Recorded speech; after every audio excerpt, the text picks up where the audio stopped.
மத்தேயு 15ஆம் அதிகாரம்.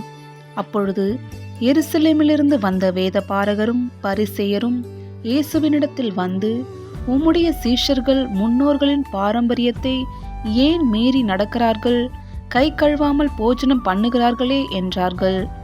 அவர்களுக்கு அவர் பிரதியுத்தரமாக, நீங்கள் உங்கள் பாரம்பரியத்தினாலே தேவனுடைய கற்பனையை ஏன் மீறி நடக்கிறீர்கள்? உன் தகப்பனையும் உன் தாயையும் கனம் பண்ணுவாயாக என்றும், தகப்பனையாவது தாயையாவது நிந்திக்கிறவன் கொல்லப்பட வேண்டும் என்றும் தேவன் கற்பித்திருக்கிறாரே. நீங்களோ எவனாயிலும் தகப்பனையாவது தாயையாவது நோக்கி, உனக்கு நான் செய்யத்தக்க உதவி எது உண்டோ அதை காணிக்கையாக கொடுக்கிறேன் என்று சொல்லி, தன் தகப்பனையாவது தன் தாயையாவது கனம் பண்ணாமற் போனாலும் அவனுடைய கடமை தீர்ந்ததென்று போதித்து, உங்கள் பாரம்பரியத்தினாலே தேவனுடைய கற்பனையை அவமாக்கி வருகிறீர்கள்.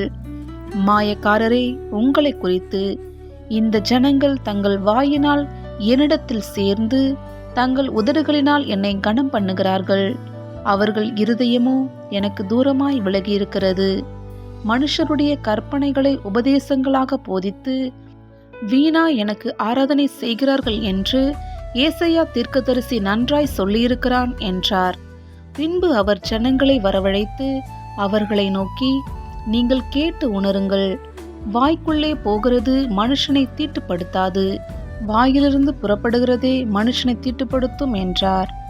அப்பொழுது அவருடைய சீஷர்கள் அவரிடத்தில் வந்து, பரிசேயர் இந்த வசனத்தை கேட்டு இடரில் அடைந்தார்கள் என்று அறிவீரா என்றார்கள். அவர் பிரதியுத்தரமாக, என் பரமபிதா நடாத நாற்றெல்லாம் வேரோடே பிடுங்கப்படும். அவர்களை விட்டுவிடுங்கள். அவர்கள் குருடருக்கு வழிகாட்டுகிற குருடராயிருக்கிறார்கள். குருடனுக்கு குருடன் வழிகாட்டினால் இருவரும் குழியிலே விழுவார்களே என்றார். அப்பொழுது பேதுரு அவரை நோக்கி, இந்த உவமையை எங்களுக்கு வெளிப்படுத்த வேண்டும் என்றான். அதற்கு இயேசு, நீங்களும் இன்னும் உணர்வில்லாதவர்களாய் இருக்கிறீர்களா? வாய்க்குள்ளே போகிறதெல்லாம் வயிற்றில் சென்று ஆசன வழியாய் கழிந்து போம் என்பதை நீங்கள் இன்னும் அறியவில்லையா? வாயிலிருந்து புறப்படுகிறவைகள் இருதயத்திலிருந்து புறப்பட்டு வரும், அவைகளே மனுஷனை தீட்டுப்படுத்தும். எப்படியெனில், இருதயத்திலிருந்து பொல்லாத சிந்தனைகளும் கொலை பாதகங்களும் விபச்சாரங்களும் வேசித்தனங்களும் களவுகளும் பொய் சாட்சிகளும் தூஷணங்களும் புறப்பட்டு வரும், இவைகளே மனுஷனை தீட்டுப்படுத்தும். கை கழுவாமல் சாப்பிடுகிறது மனுஷனை தீட்டுப்படுத்தாது என்றார். பின்பு இயேசு அவ்விடம் விட்டு புறப்பட்டு தீரு சீதோன் பட்டணங்களின் திசைகளுக்கு போனார். அப்பொழுது அந்த திசைகளில் குடியிருக்கிற கானானிய ஸ்திரீ ஒருத்தி அவரிடத்தில் வந்து, ஆண்டவரே, தாவீதின் குமாரனே, எனக்கு இரங்கும், என் மகள் பிசாசினால் கொடிய வேதனை படுகிறாள் என்று சொல்லி கூப்பிட்டாள். அவளுக்கு பிரதியுத்தரமாக அவர் ஒரு வார்த்தையும் சொல்லவில்லை. அப்பொழுது அவருடைய சீஷர்கள் வந்து, இவள் நம்மை பின்தொடர்ந்து கூப்பிடுகிறாளே, இவளை அனுப்பிவிடும் என்று அவரை வேண்டிக் கொண்டார்கள். அதற்கு அவர், காணாமற் போன ஆடுகளாகிய இஸ்ரவேல் வீட்டாரிடத்திற்கு அனுப்பப்பட்டேனே அன்றி மற்றபடி அல்லவென்றார். அவள் வந்து, ஆண்டவரே, எனக்கு உதவி செய்யும் என்று அவரை பணிந்து கொண்டாள். அவர் அவளை நோக்கி, பிள்ளைகளின் அப்பத்தை எடுத்து நாய்க்குட்டிகளுக்கு போடுகிறது நல்லதல்ல என்றார். அதற்கு அவள், மெய்தான் ஆண்டவரே, ஆகிலும் நாய்க்குட்டிகள் தங்கள் எஜமான்களின் மேஜையிலிருந்து விழும் துணிக்கைகளை தின்னுமே என்றாள். இயேசு அவளுக்கு பிரதியுத்தரமாக, ஸ்திரீயே, உன் விசுவாசம் பெரிது, நீ விரும்புகிறபடி உனக்கு ஆகக்கடவது என்றார். அந்நேரமே அவள் மகள் ஆரோக்கியமானாள்.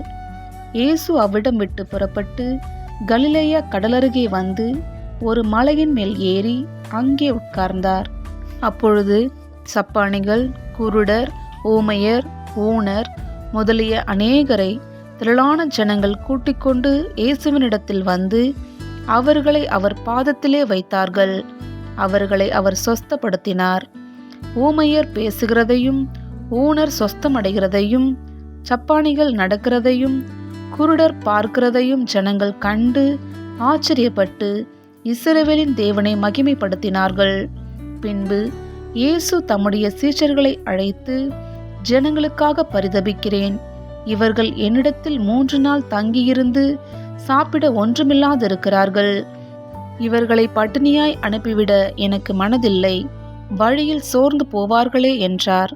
அதற்கு அவருடைய சீஷர்கள், இவ்வளவு திரளான ஜனங்களுக்கு திருப்தி உண்டாகும்படி வேண்டிய அப்பங்கள் இந்த வனாந்தரத்திலே நமக்கு எப்படி அகப்படும் என்றார்கள். அதற்கு இயேசு, உங்களிடத்தில் எத்தனை அப்பங்கள் உண்டு என்று கேட்டார்.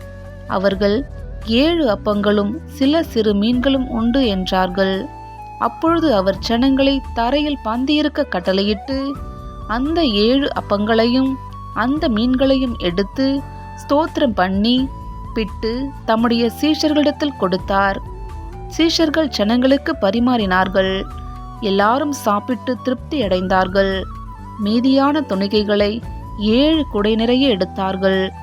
ஸ்திரீகளும் பிள்ளைகளும் தவிர சாப்பிட்ட புருஷர் 4000 பேராயிருந்தார்கள். அவர் ஜனங்களை அனுப்பிவிட்டு படவில் ஏறி மக்தலாவின் எல்லைகளில் வந்தார்.